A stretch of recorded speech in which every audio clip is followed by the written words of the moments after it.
তব দিদারে হব ধন্য তখন আমি, তব দিদারে হব ধন্য তখন আমি।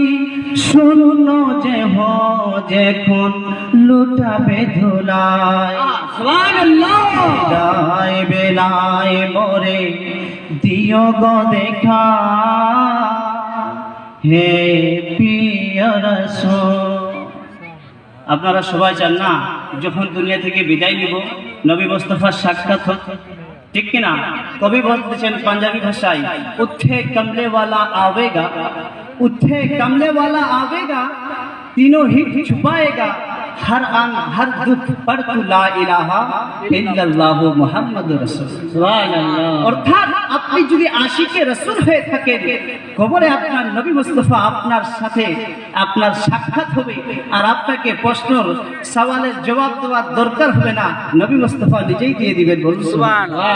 তাই কবি সুন্দরভাবে বলতেছেন, কত নবী ওলি ছিল ধরার মাঝে, কত নবী ওলি ছিল ধরার মাঝে, সবাই আপন নিরে চলে গেছে। আমিও তো পাবো না ছাড়া, ওগো আমিও তো পাবো না ছাড়া, পৌঁছে যাব জীবনের মোহনায়। বিদায় বেলায় মোরে দিও গো দেখা, হে প্রিয় রাসূল। ছিল কত আদরের মা বাবা আমার, মা বাবা আমার, ছিল কত আদরের মা বাবা আমার, মা বাবা আমার।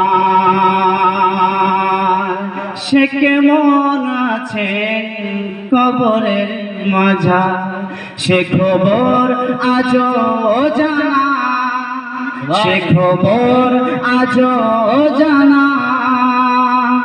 আমিও তো চলে যাব বেলায় বেলায়, বিদায় বেলায়। সুবহানাল্লাহ। এই ছন্দটা আমি নিজেই দেখেছি। তাই কবি কি বলতেছেন, কত বন্ধু স্বজন ছিল জমিদারি, ও